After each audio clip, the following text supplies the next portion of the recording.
Welcome in. You're listening to Locked On Now NHL, local experts on the biggest stories on the ice. I'm your host, Kainani Stevens. Thank you for making Locked On Now your first listen every single weekday. Our Locked On NHL hosts are here. They're going to break everything down for you from the NHL on Thursday, but we'll begin with last night's biggest game that saw the Panthers stay hot in Florida.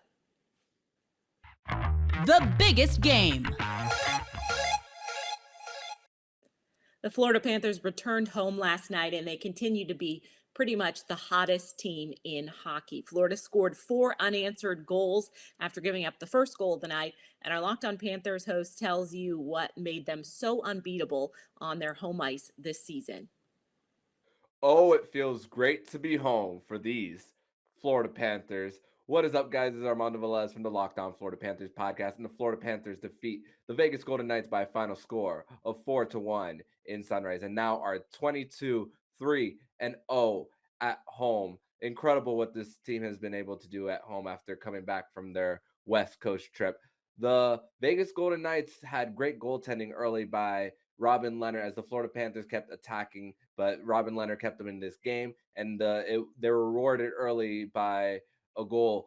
And the Panthers, shortly after taking a penalty by Carter Verhaeghe in the neutral zone, they get a shorthanded goal by Alexander Barkov, his 4th shorthanded goal of the season. So death, taxes, Alexander Barkov scoring shorthanded goals is the inevitable things in life for this Florida Panthers team and the Florida Panthers captain. But the key of this game was the second period of their ability to kill penalties. They had one going into the period, and they committed 2 more penalties and were able to kill them off. Sam Bennett goes coast to coast, unassisted for his 19th goal of the season at the time. Now his career high in goals in just over half a season, something he didn't do in Calgary. And then the Florida Panthers get 2 empty net goals towards the end. And the Florida Panthers just continue their winning ways at home. Spencer Knight goes 24 of 25 in this game, 51 of 53 in his last 2 games after having a not so great season to this point, but his last 2 starts are very encouraging for this Florida Panthers team, and he gave a lot of credit to his teammates after the game on his performance as well as the team's performance. But to listen to my recap of the 4-1 win over the Vegas Golden Knights, make sure to listen to my latest episode of the Locked On Florida Panthers podcast, your first listen of the day. The New York Islanders lost to the LA Kings last night after falling behind by a pair and then not being able to score again until less than 3 minutes left in the game. It's been quite a while since New York has been able to put together a full 60 minutes of hockey, and it's starting to frustrate our Locked On Islanders host. Gil Martin from Locked On Islanders here. Islanders fall to the LA Kings 3-2. Bottom line for this Islanders team, not enough effort here. You have to play a complete 60-minute game or very close to it to win in the National Hockey League. And for the first 2 periods of this game, the Islanders just did not have it.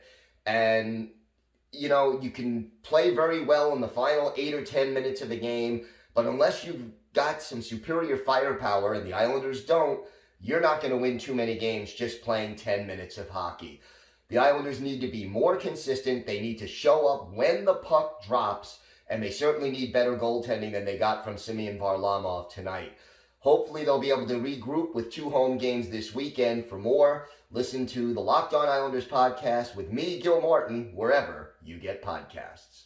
The Nashville Predators took the Oilers all the way to a shootout in Edmonton, but Connor McDavid was just a little too much for Nashville in the end. Locked On Predators recaps postgame. The Nashville Predators headed to Edmonton to take on the Oilers in a game the Predators hoped would show they had that elusive Draisaitl-McDavid cheat code.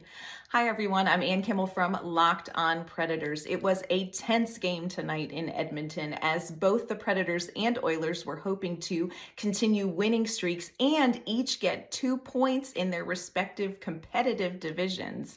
Unfortunately, the Nashville Predators weren't able to walk away with the win. They did contain Leon Draisaitl, but Connor McDavid ended up being the downfall as he scored a goal in regulation and then won the game in the shootout with that game-winning shot of his. The Predators struggled on the power play, which has been one of their strengths this season. They also allowed far too many shots, high danger chances in the game. There were some things to like. UC Saros managed to handle all but 2 of those high danger shots in regulation and had a great performance. Matt Duchene scored a goal, continuing a strong season from him. And Philip Forsberg logged a goal, which ended up being his 200th career goal. So a successful outing with only 1 point to show for it. The Predators head home tonight and will face off against the Vancouver Canucks on Tuesday night. And we will have all the information and game breakdown for you at Locked On Predators. That's a wrap for today's Locked On Now NHL. Thank you for making Locked On Now your first listen every weekday. And make sure you check out Locked On NHL and your team's local Locked On podcast. I'm Kainani Stevens. This has been Locked On Now.